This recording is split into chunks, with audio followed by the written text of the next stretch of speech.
வெங்கடேஷன் அவர்களுடைய வேள்பாரி கதையை கேட்க வந்திருக்க உங்க எல்லாருக்கும் மனோன்மணி முருகேசனின் அன்பு வணக்கங்கள். உங்க எல்லாரையும் திரும்பவும் பாரியினுடைய பரம்பு மலைக்கு கூட்டிட்டு போறதுல எனக்கு ரொம்பவே மகிழ்ச்சி.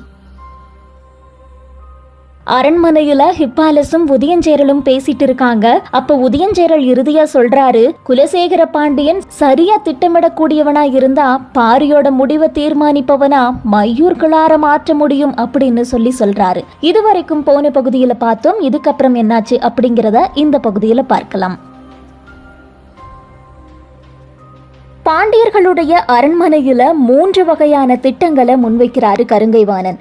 மழைக்காலம் முடிஞ்சிருச்சு, இனி நெடுங்கோடைதான். அதனால கோடை காலத்துக்கு தகுந்த மாதிரி உத்திகளை வகுத்திருந்தாரு. பாண்டிய பெரும்படையினுடைய வலிமை அளவற்றது அப்படின்னே சொல்லலாம். ஏன் அப்படின்னா வேற எந்த பேரரசோடையும் ஒப்பிடவே முடியாதது. எத்தனையோ வெற்றிகளை பார்த்திருக்கு. அறுவடை காலம் முடிஞ்சதும் இதே மாதிரி இன்னொரு மடங்கு வீரர்களை இவங்களால திரட்ட முடியும். அதனால கருங்கைவாணன் உருவாக்கிய திட்டத்துல இடம்பெற்றிருந்த வீரர்களுடைய எண்ணிக்கை இந்த மண் பார்த்தறியாதது. பாண்டிய படை கேடயத்தோடு வாழ்வுரசும் ஓசையை 3ஆம் மலை கடந்து பாரி உணர்வான் அப்படின்னு சொல்லி கருங்கைவாணன் சொல்றாரு. கருங்கைவாணனுடைய திட்டங்களையும் போர் உத்திகளையும் பார்த்து புதியவர்ப்பனும் முசுகுந்தரும் வாயடைச்சு போனாங்க. திதியன் கருங்கைவாணன் கூட நிழல் போல எப்பவுமே கூட இருந்தான். மலைப்பகுதியில அமைக்க வேண்டிய உத்திகளை பத்தி திதியன் தான் ஆலோசனை சொன்னான். எல்லாத்தையும் ஒருங்கிணைச்சுதான் இப்போ திட்டங்களை உருவாக்கி இருக்காரு கருங்கைவாணன். போர் அப்படின்னாலே வழக்கமா வெற்றி தான் நோக்கமா இருக்கும்.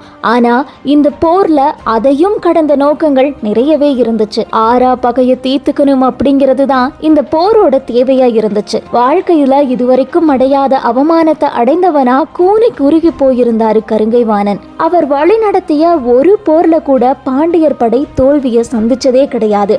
ஆனா அவரோட தவறுதலான கனிப்பால நெஞ்சு குழிக்குள்ள ஈட்டிய இருக்கிருந்தாங்க திரையர்கள். பகலையும் இரவையும் கடக்க முடியாம துடிக்கக்கூடிய ஒருத்தனா கருங்கைவாணன் இருந்தாரு. வேதனைக்கு அணுவணுவாக முகம் கொடுக்கக்கூடிய கருங்கைவாணன் எப்பவுமே அரண்மனையில தலை கவிழ்ந்தேத நடந்தாரு. போருக்கான அனுமதியை பேரரசர் தராம காலம் கடத்தக்கூடிய ஒவ்வொரு நாளும் கருங்கைவாணன் அடையக்கூடிய வேதனை அளவற்றதா இருந்துச்சு. இந்த முறை வகுக்கப்பட்டிருக்கக்கூடிய திட்டத்தை பேரரசர் ஏத்துக்குவாரு அப்படிங்கிற நம்பிக்கையோட காத்திருந்தாரு.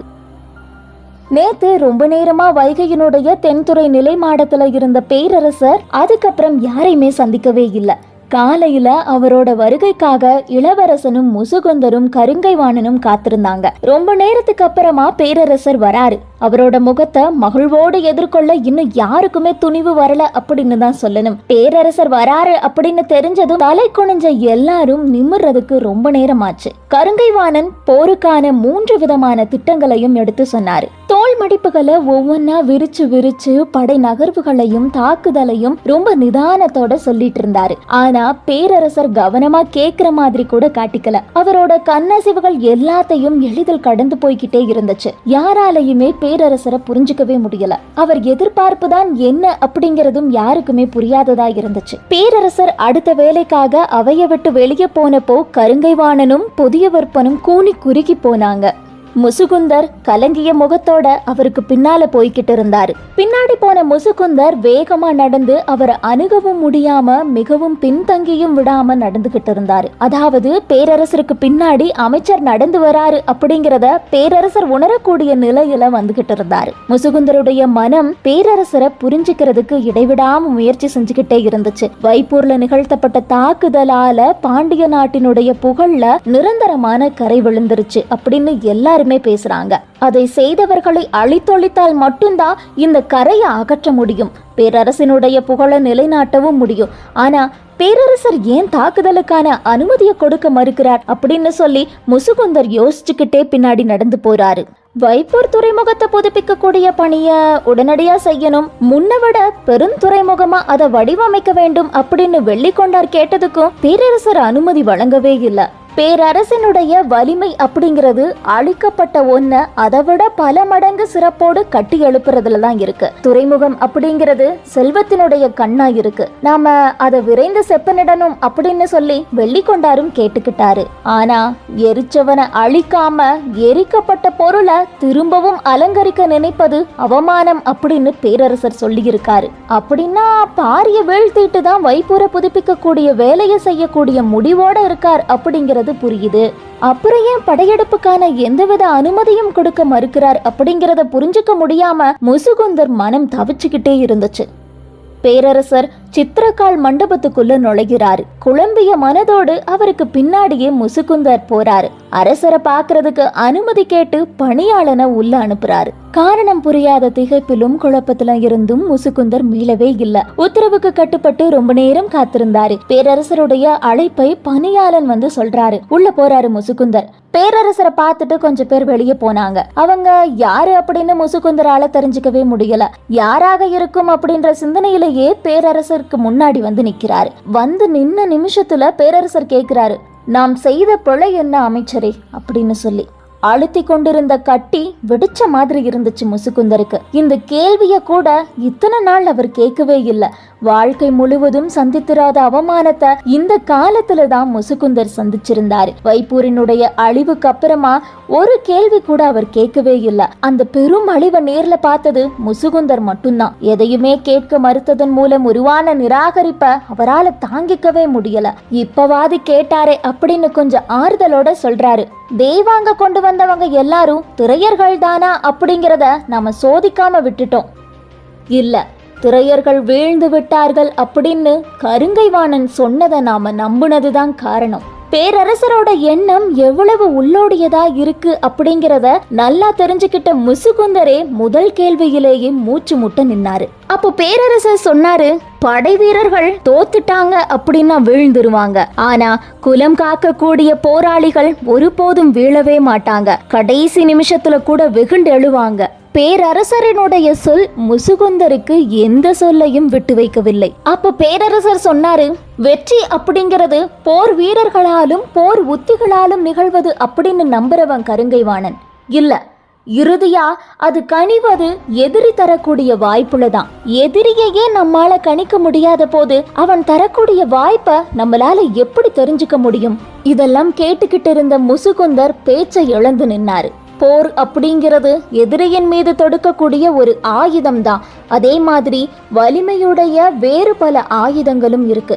நான் அதை உருவாக்கிக்கிட்டு தான் இருக்கேன் அப்படின்னு சொல்லி பேரரசர் சொல்றாரு. பேரரசர் ஏன் இவ்வளவு நாள் அமைதியா இருந்தாரு அப்படிங்கிறதுக்கான காரணம் கொஞ்சம் கொஞ்சமா முசுகுந்தருக்கு புரிய தொடங்குச்சு. பேரரசர் அமைதியா மட்டும் இல்ல, பல வழிகள்ல அவர் இயங்கிக்கிட்டு இருக்காரு அப்படிங்கிறத புரிஞ்சுக்கிறாரு. புதிய வழிமுறைகளையும் அதுக்கான மனிதர்களையும் அவர் கண்டறிந்து விட்டார் அப்படிங்கிறது முசுகுந்தருக்கு நல்லாவே தெரிஞ்சது. ஒரு தடவை பாதிப்பை உருவாக்கிட்டோம் அப்படின்னா எல்லார் மேலையும் இருக்கக்கூடிய நம்பிக்கை எப்படி பொய்த்து போகிறது அப்படிங்கிறத வெக்கத்தோட ஏத்துக்கிட்டவரா முசுகுந்தர் தலை கவிழ்ந்து நின்னாரு. அப்போ பேரரசர் சொன்னாரு, இந்த மண் காணாத பெரும் படையோட நிற்கக்கூடிய கருங்கைவாணன் நான் ஏவ போகக்கூடிய ஒற்றை ஆயுதம் தான். அதை பொருத்தமான நேரத்துல பயன்படுத்திய தீருவேன். ஆனா மற்ற ஆயுதங்களை உருவாக்க கொஞ்சம் காலம் தேவைப்படுது அப்படின்னு சொல்றாரு. பேரரசர் சொல்லக்கூடிய ஒவ்வொரு சொல்லும் முசுகுந்தருக்கு முகத்துல அரைஞ்ச மாதிரி இருந்துச்சு. இதுவரைக்கும் கருங்கைவாணன் நடத்திய அனைத்து போர்கள்லயும் பாண்டிய நாடு வெற்றி பெற்றது அப்படிங்கிறது உண்மையான விஷயம்தான். ஆனா அது எல்லாமே படையின் வலிமையால பெற்ற வெற்றி மட்டும்தான். தளபதியின் வலிமையாலும் தந்திரத்தாலும் அடைந்த வெற்றி அப்படின்னு எதுவுமே கிடையாது. திரையர்களை வெற்றி கொண்டதற்கு திதியன் தான் காரணம். பேரரசர் எதுக்காக இதை சொல்றாரு அப்படிங்கிறது முசுகுந்தரால புரிஞ்சிக்கவே முடியல. ஆனா இப்படி எல்லாம் சொல்லிட்டு பேரரசர் எந்திரிச்சு முசுகுந்தர ஒரு பார்வை பார்த்தபடி அந்த அவையை விட்டு வெளியே போறாரு. இந்த சொல்லுக்கு என்ன பொருள்? இந்த பார்வைக்குத்தான் என்ன பொருள்? கருங்கைவாணன் போதிய திறமை கொண்டவன் அல்ல அப்படின்னு சொல்றாரா? இல்ல அவனை மட்டுமே நம்பி படை நடத்த முடியாது அப்படின்னு சொல்றாரா? திதியனினுடைய தந்திரத்தை பாராட்டுறாரா? இப்படி அவர் பயன்படுத்திய இந்த சொற்களின் வழியா நான் எதை புரிஞ்சுக்கணும்? மற்றவங்களுக்கு நான் சொல்ல வேண்டிய செய்திதான் என்ன? இப்போ கருங்கைவாணனால தீட்டப்பட்டிருக்கக்கூடிய எந்த திட்டமும் தகுதியான திட்டமில்லை அப்படின்னு அவர் சொல்றாரா? இப்படி நிறைய விஷயங்களை சிந்திச்சபடியே ரொம்ப நேரம் அந்த இடம் விட்டு அகலாம அங்கேயே நின்னுக்கிட்டாரு முசுகுந்தர். சரி, இந்த பாண்டிய நாட்டினுடைய இளவரசியான பொர்சுவை என்ன பண்றா அப்படின்னு பார்க்கலாம். பொர்சுவை முன்னாடி மாதிரி கலங்கி போயிருக்கல. அவளோட முகம் இப்போ தெளிவா இருந்துச்சு. காலம் எல்லாத்தையுமே கத்து கொடுக்கும். அதுவும் கற்றுக்கொள்ளக்கூடிய சுவை அறிந்தவளுக்கு கணக்கு இல்லாம கத்து கொடுக்கும். வெளிமாடத்துல நின்னபடியே சக்கரவாக பறவை பறந்து சென்ற திசையை பார்த்துக்கிட்டே இருந்த காலம் முடிஞ்சிருச்சு அப்படிங்கிறத பொர்சுவை உணர்ந்தா. தன்னுள்ளும் தன்னை சுற்றியும் என்னதான் நடக்குது அப்படிங்கிறத தெரிஞ்சுக்க தொடங்குனா.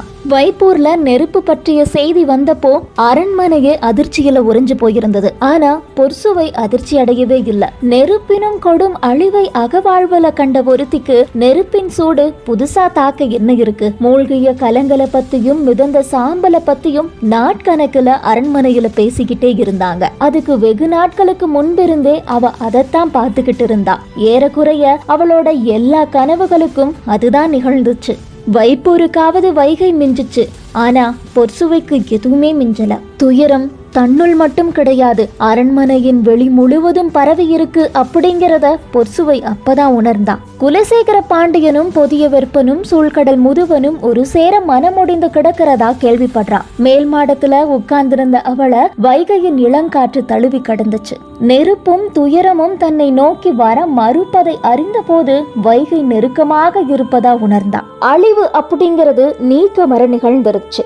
மணவிழாவினுடைய நினைவு பரப்பெல்லாம் துயரம் பரவி கொண்டிருப்பதை பத்தி எல்லாரும் பேசிக்கிட்டே இருந்தாங்க. எல்லாத்தையும் அமைதியோட கவனித்தபடியே பொர்சுவை இருந்தா.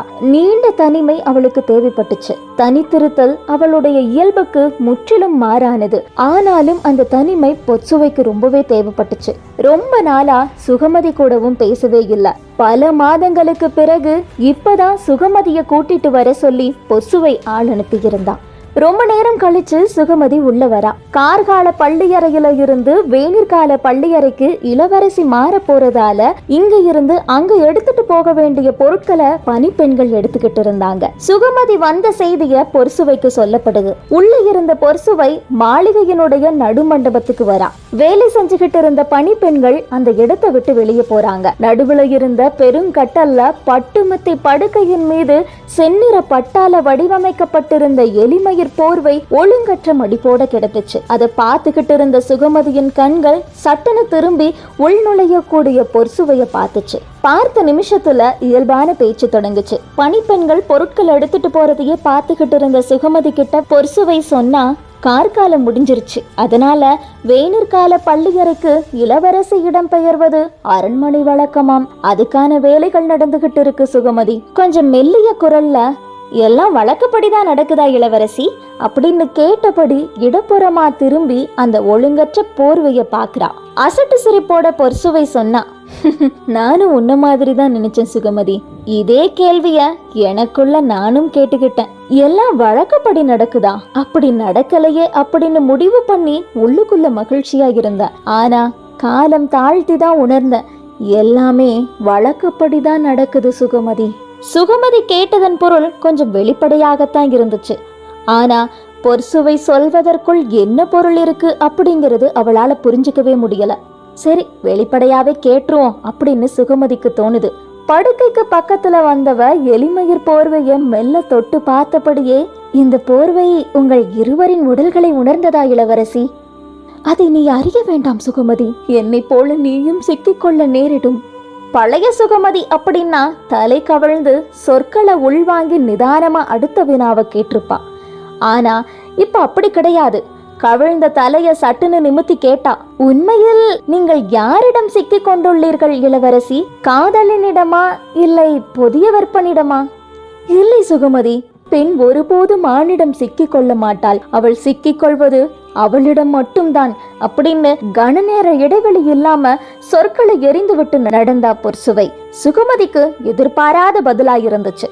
அப்போ பொர்சுவை சொன்னா, ஆண் ஒருபோதும் பெண் மனதை கண்டறிய முடியாது சுகமதி. பெண்ணுடல் பிரித்தறிய முடியாத மர்மங்களின் சேர்மானம். ஆண்களால கணிக்கவே முடியாத கல்பாறையது. அதனால ஆணை கண்டு எனக்கு எப்பவுமே பயம் கிடையாது. நான் சிக்கி கொண்டிருப்பது என்கிட்ட மட்டும்தான். உங்களிடமே நீங்கள் சிக்கி கொண்டுள்ளீர்கள் என்றால் உங்களை விடுவிக்கும் ஆற்றலும் உங்ககிட்ட தானே இருக்கு. சுகமதி, உன்னுடைய பேச்சு மொழியை மாறிவிட்டது. முன்னிலும் தெளிவாக பேசுகிறாய் சுகமதி அப்படின்னு சுகமதிய வெகுவா பாராட்டினா. ஆனா பொர்சுவையினுடைய சிக்கல் என்னன்னு மட்டும் சுகமதி கிட்ட சொல்லவே இல்லை. பொர்சுவைக்கு பின்னால நடந்துகிட்டே இருந்த சுகமதி தான் எழுப்பிய கேள்வியிடமிருந்து மட்டும் நகரவே இல்லை. அப்படின்னா பெண் மனதை ஆண் கணிக்கவே முடியாது அப்படின்னு சொல்றீங்களா? ஆண் சுகமதி, அதுல என்ன சந்தேகம் உனக்கு? நதியின் ஆழத்தை படகு அறியாது இல்லையா? நீரின் போக்கில் நகர்வதுதான் அதுக்கு இன்பம் பயக்கக்கூடியது. அதன் தேவையும் அதுதானே சுகமதி. எல்லா ஆண்களையும் அப்படி சொல்லிவிட முடியுமா இளவரசி?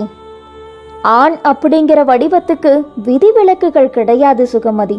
இந்த பதில கேட்டதும் அதிர்ந்து போயிரா சுகமதி. சுகமதியினுடைய முகம் பொர்சுவை சொல்வதை ஏற்றுக்கொள்ள முடியாம திணறி நின்னுச்சு. நீலம் அப்படிங்கிறது வானத்தோட விதி கிடையாது சுகமதி, அதோட இயல்பு. விதியாக இருந்தால் விதிவிலக்கு இருக்கத்தானே செய்யும். இயல்பா இருந்தோம் அப்படின்னா? இதெல்லாம் கேட்டுட்டு சுகமதி திகச்சு போய் நிக்கிறா. இதெல்லாம் இயல்பா அமைஞ்ச வாய்ப்புகள் கிடையாது, திட்டமிட்டே உருவாக்கப்பட்ட வாய்ப்புகள் சுகமதி. சுகமதி அதிர்ச்சி நீங்காம பொர்சுவை சொல்றத கவனிச்சுக்கிட்டு இருக்கா.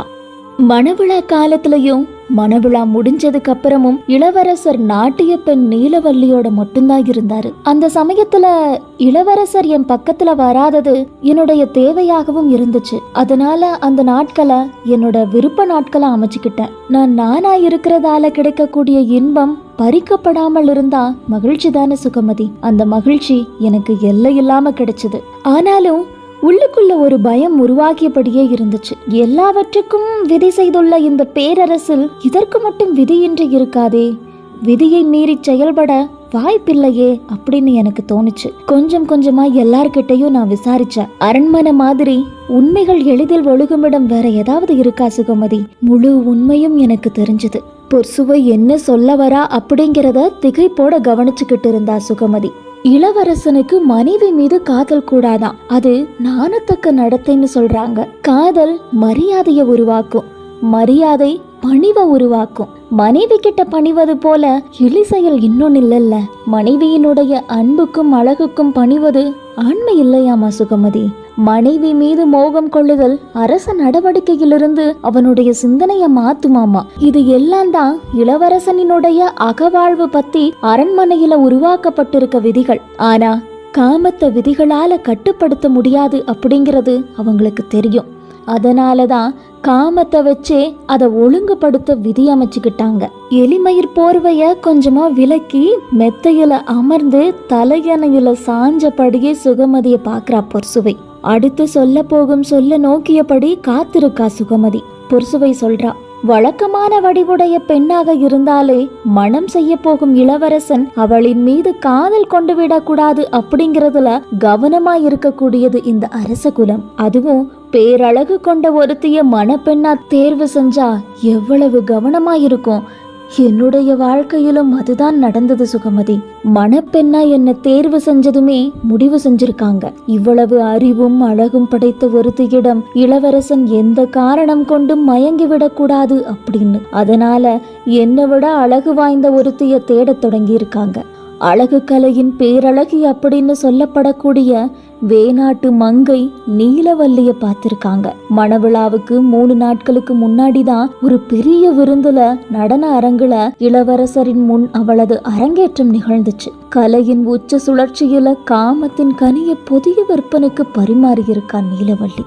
திருமணத்துக்கு முன்னாடி விருந்தினரோட நாட்டியம் பார்க்கணும் அப்படின்னு சொல்லி அரசியார் என்னை கூப்பிட்டதா நீ வந்து சொன்னல, அதை இயல்பான நிகழ்வா நாம நினைச்சோம். அது இயல்பா நடந்தது கிடையாது சுகமதி. முன்னேற்பாட்டோடு இளவரசனுக்கும் தெரியாமல் நடத்தப்பட்டிருக்கு. கலையின் வழியா ஆணுக்குள் இறங்குபவள் இயல்பாகவே அடியாளம் வரை இறங்க முடியும் சுகமதி. அப்படித்தான் அவள் இளவரசனுக்குள் திட்டமிட்டு இறக்கப்பட்டிருக்கா. அரண்மனையில மணவிழா அப்படிங்கிறது மணப்பெண்ணை சுத்தி மட்டும் நடக்கிறது கிடையாது. அதுக்கு எதிர் திசையில இன்னொரு பெண்ணையும் சுற்றி நடக்குமா. மணப்பெண்ணினுடைய வாசனைய நுகர்வதற்கு கொஞ்ச நேரத்துக்கு முன்னாடி இன்னொருத்தியினுடைய வாசனையில அவன் கரைக்கப்படுறான். அந்த வாசனையிலிருந்து அவன் மீள்வதற்கு நெடும் காலமாகும் சுகமதி. அந்த கால இடைவெளிதான் இயல்பாகவே மணப்பெண்ணின் மீதான புதுமைய உள்ளுக்குள்ள உதுர செஞ்சிரு சுகமதி. கேட்டுக்கிட்டு இருக்கக்கூடிய சுகமதி என்ன ஆனா அப்படிங்கறத கூட பொர்சுவை பார்க்கல. பொர்சுவை பேசிக்கிட்டே இருந்தா.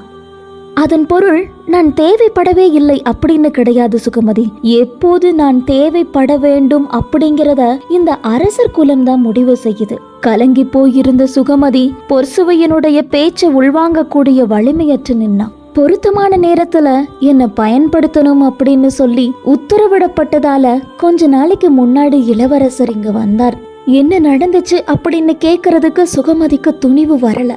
அமைதியா இருந்தா. ஆனா பொற்சுவையிடமிருந்தும் எந்த சொல்லுமே வரவே இல்லை. அமைதிதான் நீடிச்சது. கொடும் அமைதியை பொறுக்க முடியாம பொற்சுவையை நிமிர்ந்து பாக்குறா. பொற்சுவையோ படுக்கையில் படுத்தபடி மாளிகையின் மேற்கூரையே பார்த்துக்கிட்டு இருந்தா. ஏன் திடீர்னு இளவரசி பேச்சை நிறுத்திட்டாங்க அப்படின்னு நினைச்சுக்கிட்டே சுகமதியும் அண்ணாந்து மேற்கூரைய பாக்குறா. திரும்பவும் அமைதி நீடிச்சது. மெல்லிய குரல்ல பொற்சுவை கேக்குறா, மேல என்ன வரைஞ்சிருக்குன்னு உனக்கு தெரியுதா சுகமதி? அண்ணாந்து பார்த்தபடியே சுகமதி சொன்னா, விண்மீன்களும் கோள்மீன்களும் வரையப்பட்டுள்ளன இளவரசி. மெத்தையில சாஞ்சு படுத்து அதை பார்த்தபடியே பொற்சுவை சொன்னா, அது பொதியவர்பன் பிறந்த போதிருந்த வானியல் அமைப்பு. இந்த அமைப்பு கொண்டவன் தனது வழித்தோன்றல்களை உருவாக்குவதற்கான கால குறிப்பு உள்ளதாம். அந்த நேரத்துல தான் இந்த அறைக்கு இளவரசர் வந்தாரு. அதிர்ச்சியிலிருந்து மீள முடியாத சுகமதி எலிமயிர் போர்வையிலிருந்து மெல்ல கைகளை விளக்குனா.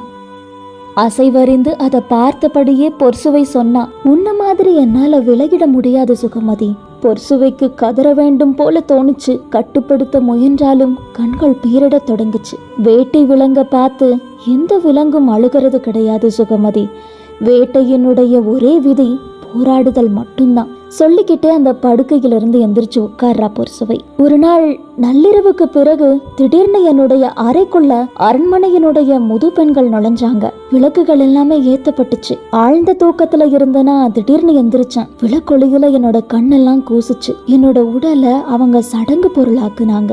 முதல்ல என்ன நடக்குது அப்படிங்கறத என்னால புரிஞ்சுக்கவே முடியல சுகமதி. ஆனா கொஞ்ச நேரத்துல நான் புரிஞ்சுக்கிட்டேன். முற்றைய தேரலின் கடிமனம் காற்றுல மிதந்து வந்த போது அவங்க எல்லாரும் அறைய விட்டு வெளியேறினாங்க. என்னுடைய உடலை இவங்க என்ன செஞ்சு வச்சிருக்கிறாங்க அப்படிங்கறத குனிஞ்சு இங்கேயும் அங்கேயும் பார்த்துக்கிட்டு இருக்கும் போது மூச்சு காற்று என்னோட முகத்துல பட்டுச்சு. பொற்சுவை பேசிட்டே இருக்கா. சுகமதி நின்னு கேட்டுக்கிட்டே இருந்தா.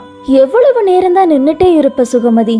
வா வந்து உட்காரு அப்படின்னு சொல்லி கைய பிடிச்ச இழுக்கிறா பொற்சுவை. உயிரற்ற ஒருத்தியா அவளோட இழுவைக்கு உடன் போனா சுகமதி. பொற்சுவை திரும்பவும் பேச ஆரம்பிக்கிறா. பரவி கிடப்பது அடர் இருள் என்றாலும் அதிகாலையில செவ்வொளி பரவத்தான செய்யும் சுகமதி. நான் முழுமையா வேட்டையாடப்பட்டதான் உணர்ந்ததுக்கு அப்புறமா தான் இன்னொன்னையும் புரிஞ்சுக்கிட்டேன் சுகமதி. எவ்வளவு வேட்டையாடப்பட்டாலும் என்கிட்ட இருக்கக்கூடிய எதையும் எடுத்துட்டு போக முடியாது இல்லையா? மறுநாள் காலையில நிலை கண்ணாடி முன்னாடி ரொம்ப நேரம் நின்ன. கொஞ்சமா சிரிச்சு பார்த்தேன். என்னுடைய புன்னகை என்கிட்டதான் இருந்துச்சு சுகமதி. நான் எதையும் இழக்கல அப்படின்னு உணர்ந்த போதுதான் என்னை வேட்டையாட முடியாது அப்படிங்கிறதையும் நான் உணர்ந்தேன். பேசியபடியே கைப்பிடித்து இழுத்து கொண்டே படிகள்ல ஏறா பொற்சுவை. எங்க கூட்டிட்டு போறாங்க இளவரசி அப்படின்ற குழப்பத்திலேயே நடந்து வந்தா சுகமதி. மேல்நிலையில இருக்கக்கூடிய ஒரு அறைக்குள்ள நுழைஞ்சதும் பொற்சுவை சொன்னாங்க, இதுதான் வேநீர்கால பள்ளியறை சுகமதி. பொற்சுவை சொன்னதும் சட்டுன்னு தலை நிமிர்த்தி மேற்கூரைய பாக்குறா சுகமதி. அங்கேயும் வானியல் காட்சிகள் வரையப்பட்டிருந்துச்சு. நெற்றியில் வடிந்த வியர்வையை துடைத்தபடியே பொற்சுவை சொன்னா, இது நான் பிறந்த வானியல் அமைப்பை குறிக்கும் ஓவியம் சுகமதி. ஏன் சுகமதி, ஒருவேளை இது எனது வேட்டைக்கான காலமா இருக்குமோ அப்படின்னு.